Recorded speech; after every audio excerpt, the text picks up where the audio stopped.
우리가 욥기 성경을 읽고 이제 전도서의 말씀을 읽습니다.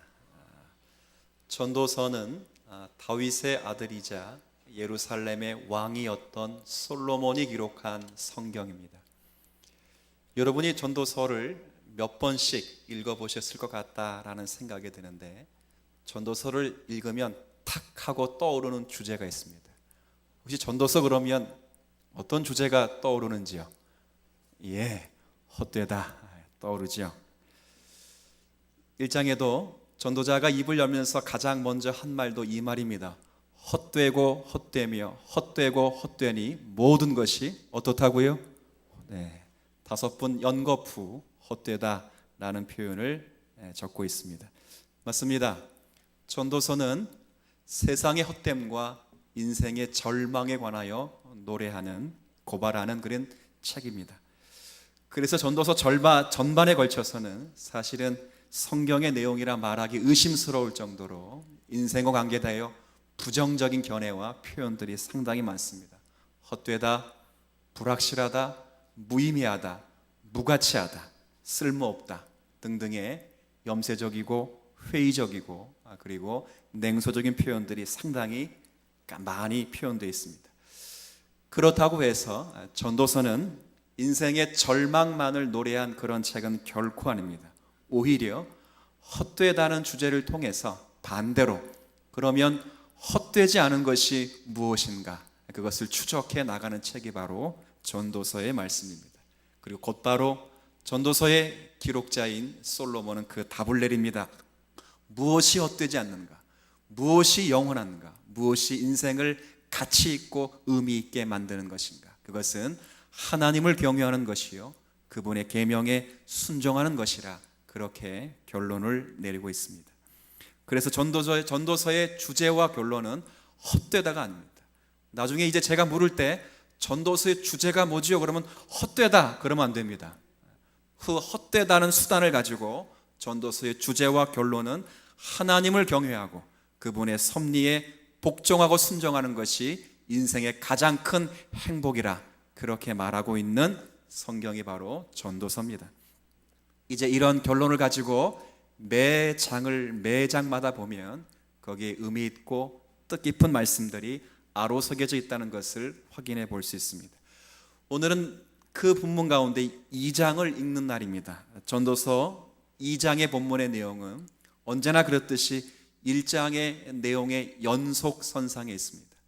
전도서 1장의 내용은 뭔가? 그럴 때는 제가 방금 전에 말씀드렸던 것이 모든 것이 다 어떻다고요? 헛되다. 이게 1장의 내용입니다. 전도서 1장의 모든 것들은 다 헛되다. 3절에서는 유익할 것이 아무것도 없다. 그리고 2장으로 넘어오면 그 헛되다고 하는 그 전제를 이제 신뢰 하나하나씩 예를 들어서 헛됨이 맞다는 것을 예로 들어 설명하는 부분이 전도서 2장의 내용입니다. 2장에는 크게 세 덩어리로 나누어지는데, 우리가 읽은 1절부터 11절까지는 인생들이 세상에서 즐기는 모든 즐거움과 쾌락은 헛된 것이다. 그리고 읽진 않았지만 12절부터 17절까지는 인생들이 가지고 있는 모든 지혜와 지식 또한 그 또한 헛된 것이다. 그리고 18절부터 마지막 절까지는 인생이 헤아려서 수고하는 모든 수고조차도 사실은 헛된 것이다. 그렇게 이야기를 하는 내용입니다. 오늘 그 가운데 1절부터 11절까지를 함께 읽으면서 이 솔로몬이 헛되도다라고 말했던 그 여러 가지 즐거움, 쾌락 가운데 몇 가지를 살펴보면서, 그러면 신앙인들이 누려야 될, 그리스도인들이 즐거워야 될 즐거움과 쾌락은 무엇인지 함께 말씀을 생각해 보고자 합니다. 솔로몬이 2절부터 10절까지의 수없이 많은 즐거움과 쾌락에 대해서 언급해 두었습니다. 그 첫 번째 언급한 내용들 가운데는 특징적인 것이 3절의 술에 관한 것입니다. 3절을 제가 좀 읽어 드릴게요. 내가 내 마음으로 깊이 생각하기를, 내가 어떻게 하여야 내 마음을 지혜로 다스리면서 술로 내 육신을 어떻게 한다고요? 자신에게 허락한 지혜를 가지고 이 술이 인생을 어떻게 하면 즐겁고 행복하고 가치 있게 할 수 있었을까라는 고민을 했다 그 말입니다. 그렇죠. 사실 심리학자들이 말하는 것은 사람들은 술을 통해서 눌려있는 감정을 폭발하는 식으로 그렇게 쾌락을 즐긴다고들 합니다. 그래서 실제로 술을 먹으면 흥이 나기도 하고, 그리고 조용한 사람이 술을 먹으면 담대해지기도 하고 대범해지기도 합니다. 그리고 술의 힘을 빌려서 평상시 하지 못했던 그런 행동들도 하기도 합니다. 담대해지고 즐기게 됩니다. 솔로몬도 술을 인생의 한 부분으로 즐겨봤습니다. 그가 즐긴 그 술은 갈 때까지 가볼 정도로 즐겼습니다. 이게 무슨 말이냐면, 평범한 사람은 갈 때까지 가보려고 해도 뭐가 없어서 못 가죠? 돈이 없어 못 갑니다. 근데 솔로몬은 최고의 부자고 최고의 지혜자라서 모든 것을 가져봤고 모든 것을 겪어봤고 모든 것을 만져보아서 갈 때까지 가본 사람입니다. 여러분, 몇 년 전에 최고의 유행 노래 가운데 유행했던 노래가 있습니다. 오빤 강남스타일. 그 가사 내용 가운데 그게 있어요. 지금부터 갈 때까지 가보자 오빤. 지금부터 갈 때까지 가보자. 이 곡의 원조가 바로 솔로몬입니다. 갈 때까지 가봤습니다. 하나님이 허락하신 지혜와 지식과 그리고 하나님이 허락하신 모든 부를 가지고 그 술이 얼마나 인생을 즐겁게 할 수 있는가 갈 때까지 가봤습니다. 그리고 이윽고 결론을 11절에 이렇게 냅니다. 11절. 그 후에 내가 거듭 생각해 본즉 내 손으로 한 모든 일과 내가 수고한 모든 것이 다 헛되어 함께 있습니다. 바람을 잡는 것이며 해 아래에서 무익한 것이로다. 2절부터 기록된 모든 것들을 다 포함하지만 여기엔 3절에 언급된 술의 문제도 언급되어 있습니다. 맞습니다. 곧바로 결론을 내립니다. 술이 인생의 의미를 제공하지 못한다. 술이 인생을 가치 있게 하거나 영원하게 할 수 없다. 여러분, 우리 기성세대 우리 어른들도 옛날에 혹시 고래사냥이라는 영화랑 혹시 그 노래를 들어본 적이 있습니까? 거기 1절의 첫 번째 가사가 뭐지요? 술 마시고 노래하고 춤을 춰봐도 가슴에는 하나가 더 뭐밖에 없어요?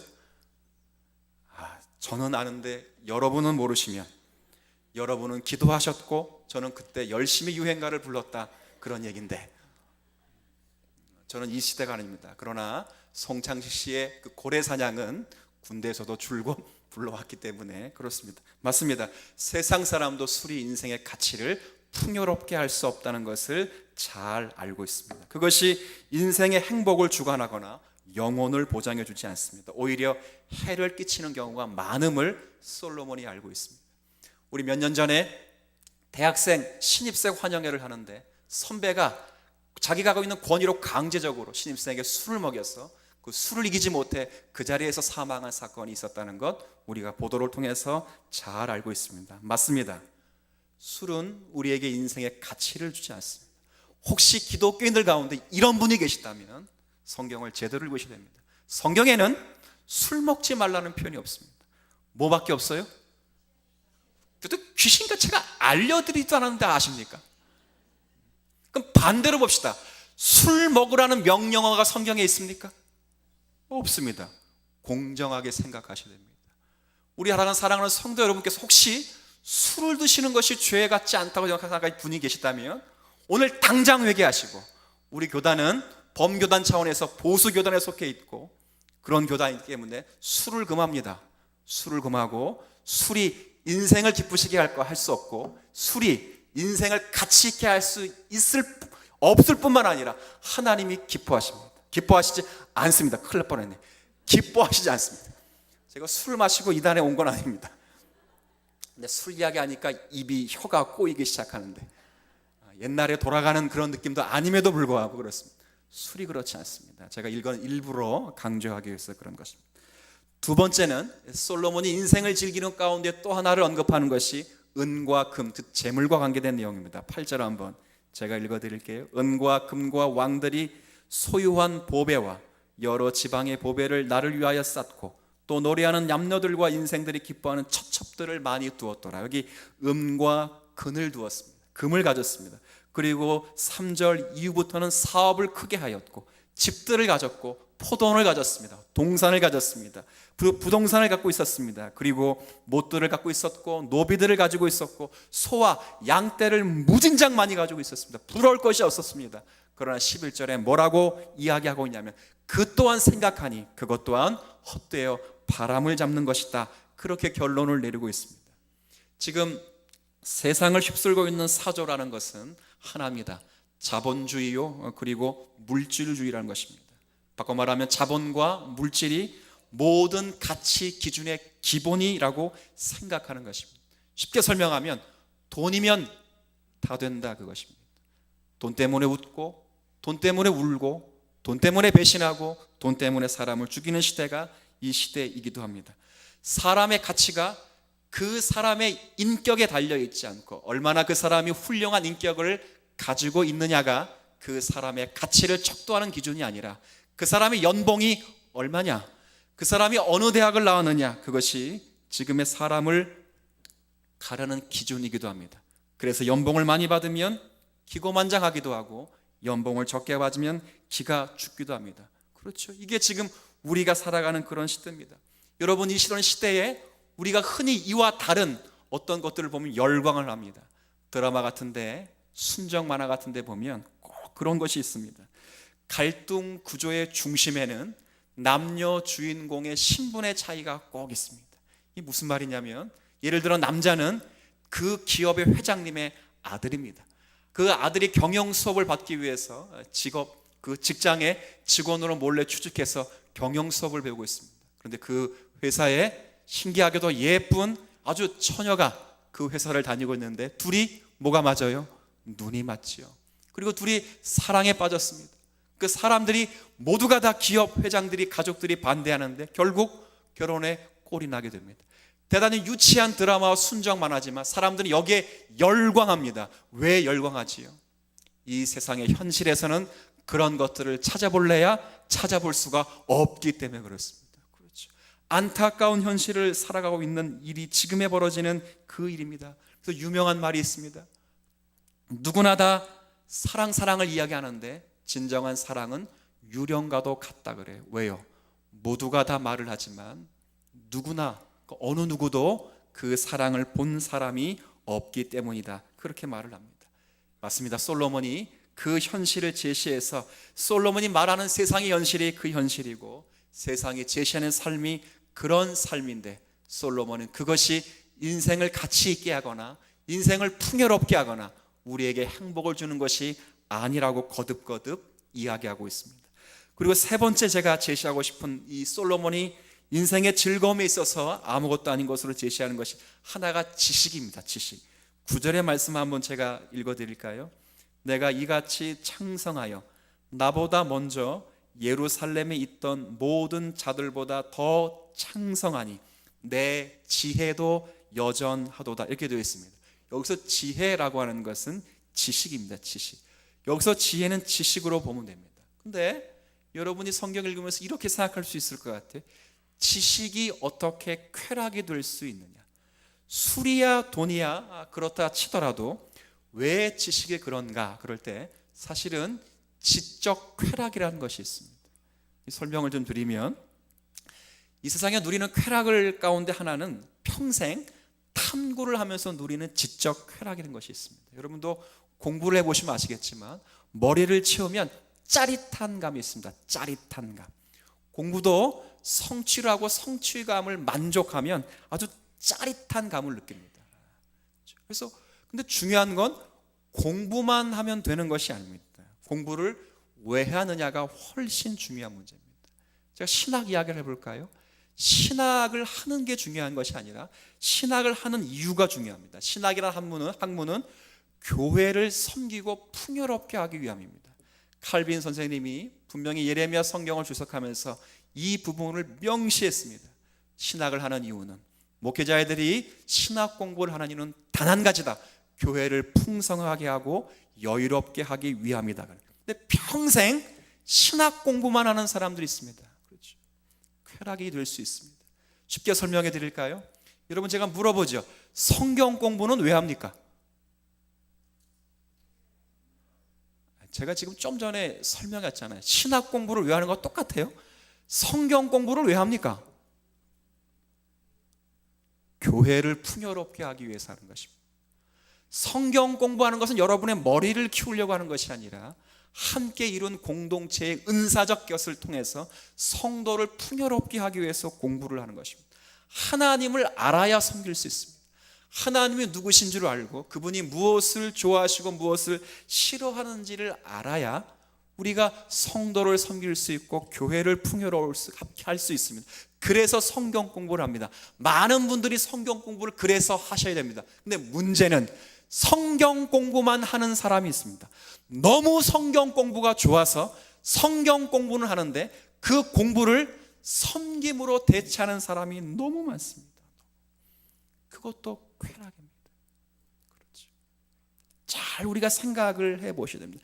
성경 공부는 너무 좋은데 이 성경을 통해서 배워서 하나님을 섬기는 일과 교회를 섬기는 일을 감당하지 못하면 그것도 일종의 쾌락으로 볼 수 있습니다. 이것이 지적 쾌락의 한 부분입니다. 여러분들이 이렇게 말하면 또 성경까지 안 볼까 제가 상당히 두려운데, 성경을 주구장창 성경이 너무 좋아서 성경만 보는 사람, 그렇죠? 성경만 보면 안 됩니다. 성경을 통해서 말씀하시는 누구를 봐야 돼요? 하나님을 봐야죠.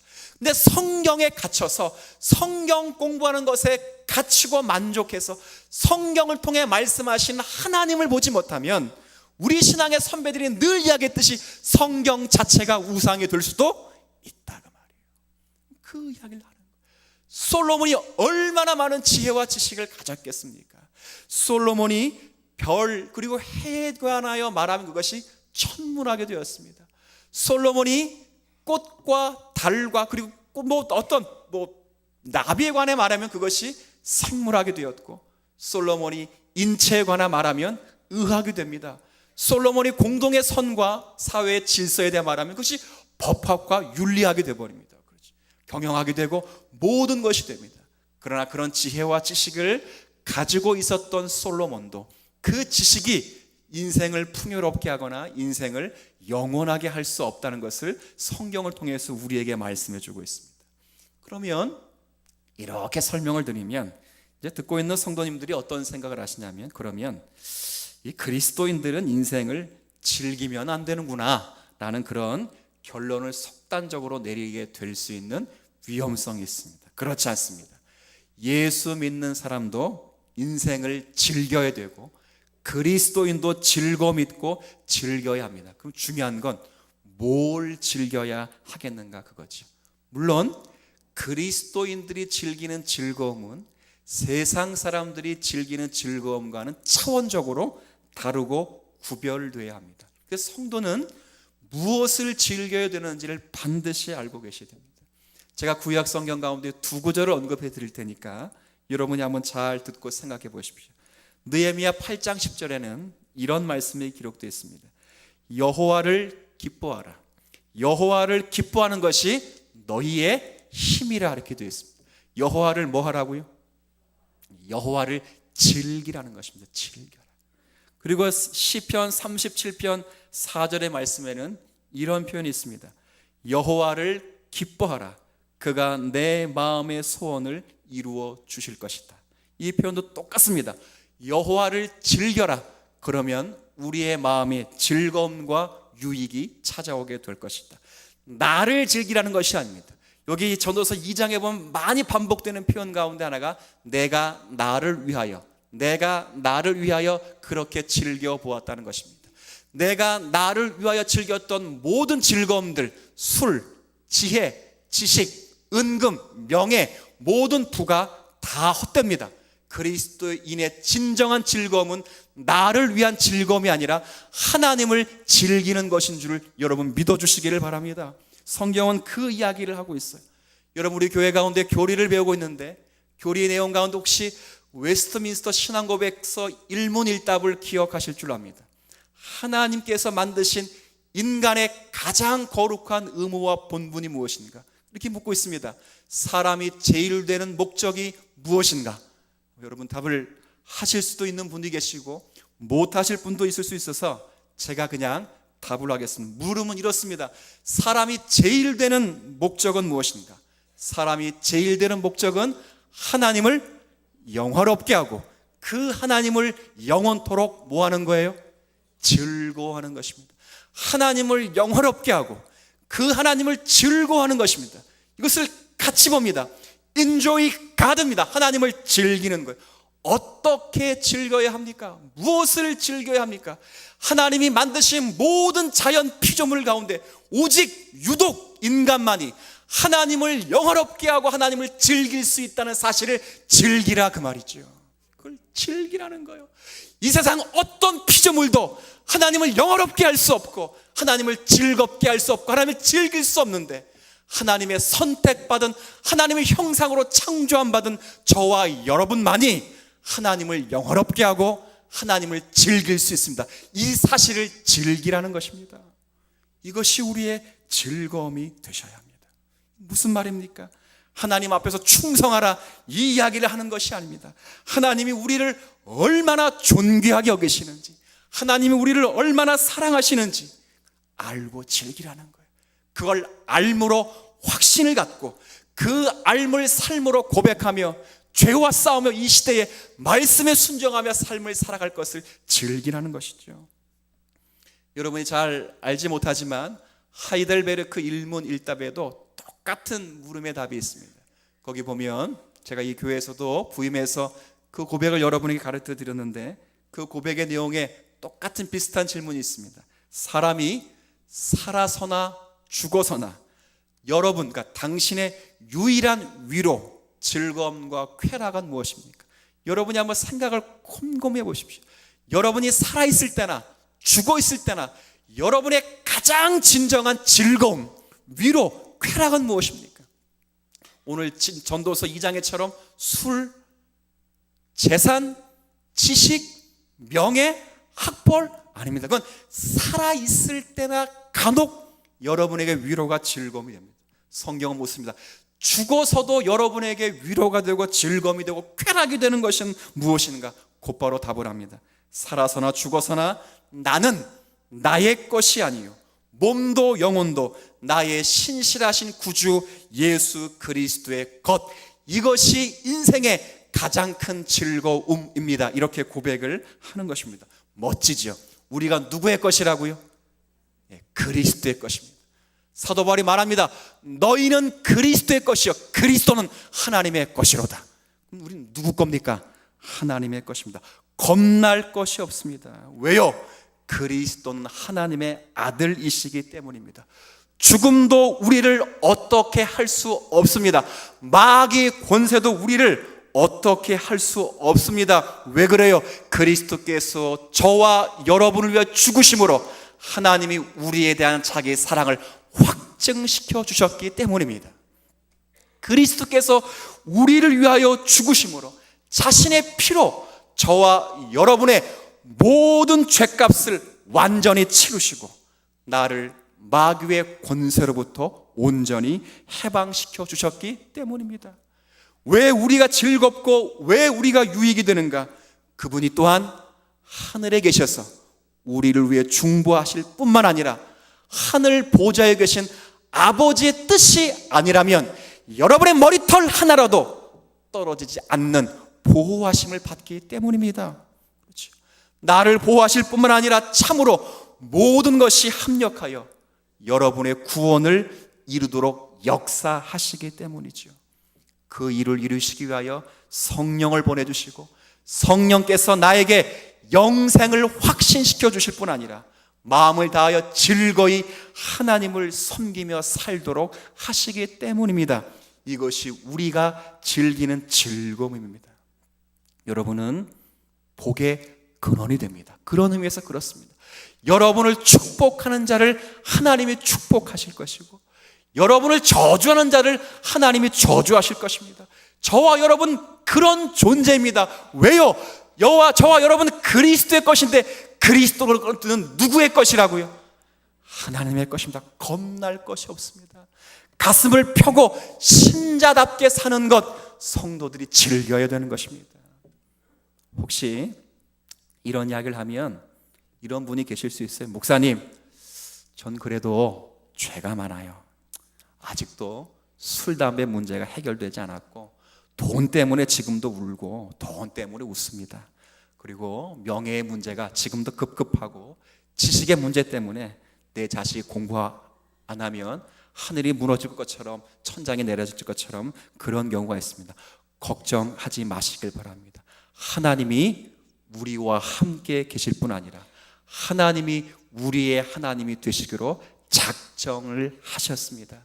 신약식으로 말하면 그리스도가 우리의 머리가 되셨기 때문에 사실은 우리는 존귀한 자들입니다. 우리는 이 사실을 놓치면 안 됩니다. 교회가 놓쳐서는 안 됩니다. 교회가 부족한 사람들이 모여 있다고 해서 교회는 그냥 못났다고 생각을 합니다. 하지만 하나님께서 이제 부족한 사람들을 모아서 하나님의 백성으로 분명히 만들어 가실 것입니다. 그래서 그리스도께서 그 은혜를 무차별적으로 무한히 채워주고 계십니다. 기억하십시오. 우리는 누구의 거라고요? 그리스도의 것입니다. 그리스도는 누구의 것입니까? 아버지의 것입니다. 이 세상에 완전한 교회는 없습니다. 그런 교회를 찾지 마십시오. 죄송하지만 그런 교회는 세상에 없습니다. 여러분 가정 가운데 안 싸우는 가정이 있습니까? 안 싸우는 가정이 있으면 둘 중에 하나입니다. 포기했든지 사랑을 안 하든 둘 중에 하나일 것입니다. 집안도 싸웁니다. 초대교회가 완전했을 것 같습니까? 전혀 그렇지 않습니다. 로마서를 왜 썼습니까?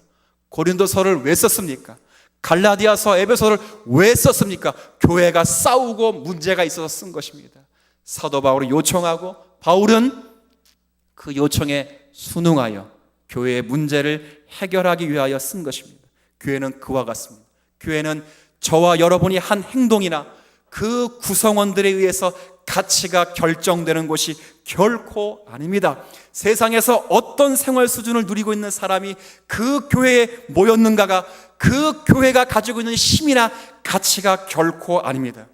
교회는 단 하나의 의미와 능력만이 있을 뿐입니다. 뭐예요? 하나님께서 여러분의 하나님이 되시기로 작정하셨다는 것입니다.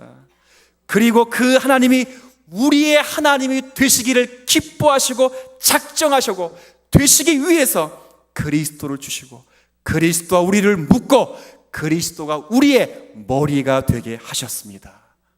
머리가 충만하면 몸도 충만한 것입니다. 세상 사람들이 그런 말 하죠. 머리가 나쁘면 뭐가 고생한다고요? 머리는 왔답니다. 머리가 누구기 때문에? 그리스도이기 때문에 여러분도 영광된 자리에 섰습니다. 그렇죠? 교회의 충만이 그것입니다. 그래서 항상 교회는 영광스럽고 충만합니다. 목사가 못났고 장로가 못났고 부집사가 부족해도 그래도 교회는 영광스럽습니다. 왜요? 하나님이 우리의 하나님이 되시기 때문에 그렇습니다. 그분의 말씀을 들을 수 있고 그분의 은혜를 구할 수 있고 지금 그분 앞에 기도할 수 있는 자리에 여러분이 서 있을 수 있다면 저와 여러분들은 충분히 영광스러운 존재입니다. 그러니 그 하나님을 가까이 하셔야 합니다. 즐기셔야 합니다. 즐기세요. 아들을 주신 이가 뭘 더 아끼실 것이 있겠습니까? 최고의 증거입니다. 하나님은 우리에게 아들을 주셨을 뿐만 아니라 하루하루 우리와 동행하시며 우리와 함께 계셔서 우리의 부패와 우리의 무지에 인내하시면서 우리가 흘린 모든 눈물을 닦아주십니다. 그리고 여러분이 실족했을지라도 그것을 바꾸어 선으로 만들어 내실 수 있는 하나님이십니다. 그 하나님 앞에 최고의 대접들을 받고 계신 분이 저와 여러분입니다. 이 하나님을 알아드리는 것입니다. 이 하나님을 알고 확신 있는 삶 가운데 하나님이 기뻐하시는 삶을 살아드리는 것입니다. 그것이 성도의 진짜 즐거움이고 쾌락입니다. 쾌락. 그렇지요. 하나님 없는 사람들, 하나님으로부터 삶의 의미를 부여받지 못한 사람들은 심령의 공허함을 채우기 위해서 쾌락주의에 빠집니다. 술로 채우고, 그렇죠. 돈으로 채우고 지식으로 채웁니다. 그러나 우리는 그런 것으로 채우지 않습니다. 우리가 원하는 것은 우리의 진정한 행복과 가치는 하나님 안에 있으며 예수 그리스도를 소유할 때 진정한 즐거움과 만족이 있는 줄 믿으십시오. 여러분이 그리스도 예수 안에 있고 그리스도를 나의 구주로 섬길 수 있다면 여러분은 다 가진 사람입니다. 그렇죠? 무명한 자 같으나 유명한 자들입니다. 가난한 자 같으나 많은 사람을 부유하게 할 수 있는 사람입니다. 근심하는 자 같으나 기뻐하고 감사할 수 있는 사람입니다. 아무것도 없는 자 같으나 모든 것을 다 가졌습니다. 누굴 가졌기 때문에? 그분의 아버지는 누구예요? 하나님을 가지면 다 가진 것입니다. 즐기십시오. 우리 막내 아들이 버릇이 없습니다. 지가 대장인 줄 알고 교회를 휘집고 아무에게나, 죄송합니다, 제가 사죄를 드립니다, 아무에게나 반말을 찍찍하죠. 왜 그러지요? 지 눈에는 아빠가 대장이라는 걸 알거든. 즐기는 것입니다. 요즘은 가르쳤습니다. 아빠보다 더 큰 대장들이 계시다, 장로님들이 계시다. 그 앞에서는 절대 까불지 말아라 그랬습니다. 애들 보는 노래입니다. 애들 보는 노래는 아빠가 교회 대장입니다. 그러니 즐기는 것입니다. 나를 대적할 자가 없다는 것을 알기 때문에 그렇습니다. 무엇이 부족합니까? 무엇이 인생에 부족한 것이 있습니까? 여러분, 영혼의 공허함이 무엇입니까? 돈이 있어 채워진다고요? 지식이 있어 채워진다고요? 명예가 있어 채워진다고요? 술로 채울 수 있다고요? 없습니다. 그리스도 예수밖에는 채울 것이 없습니다. 이 자리에 서야 합니다. 두려워하지 마십시오. 세상도 죽음도 이 땅의 즐거움도 여러분을 죽일 수 없습니다. 오직 하나님 안에서 그리스도 예수 안에 있는 성도들이라면 모든 것을 다 가진 자들로서 이 확신을 가지고 확신이 여러분의 삶을 인도하여 낼 수 있는 오늘의 말씀 되시기를 주의 이름으로 부탁을 드리겠습니다. 하나님 아버지, 우리에게 원하시는 참된 만족과 진정한 즐거움과 쾌락은 바로 우리 하나님 안에 있습니다. 하나님 안에서 예수 그리스도를 소유한 사람들이 누릴 수 있는 참된 즐거움과 기쁨이 바로 그것일 것입니다. 중세 유명한 한 성자가 말했듯이 내 영혼이 주님의 품에 안길 때까지 내 영혼에는 참된 안식과 참된 만족은 없습니다 라고 고백했던 것처럼 주님 안에 참된 즐거움을 즐기는 저희 모두가 되게 하여 주옵소서. 그리하여 이 즐거움이 확신이 되게 하시고 이 확신이 소망이 되게 하시며 이 소망으로 인하여 우리가 하나님 앞에서 자라가는 은혜를 누리게 하여 주옵소서. 한 주간을 세상을 삽니다. 돈 때문에 두려워하지 않게 하옵소서. 지식과 명예 때문에 우리에게 허락하신 인생의 깊이와 가치를 묵살시키지 말게 하여 주옵소서.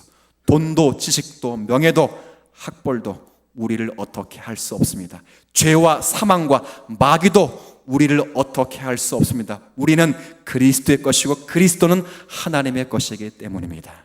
주님이 우리와 동행하시고 우리와 함께 하시며 우리의 부족함을 인내하시고 우리의 손을 잡아 이끌어 주실 것입니다.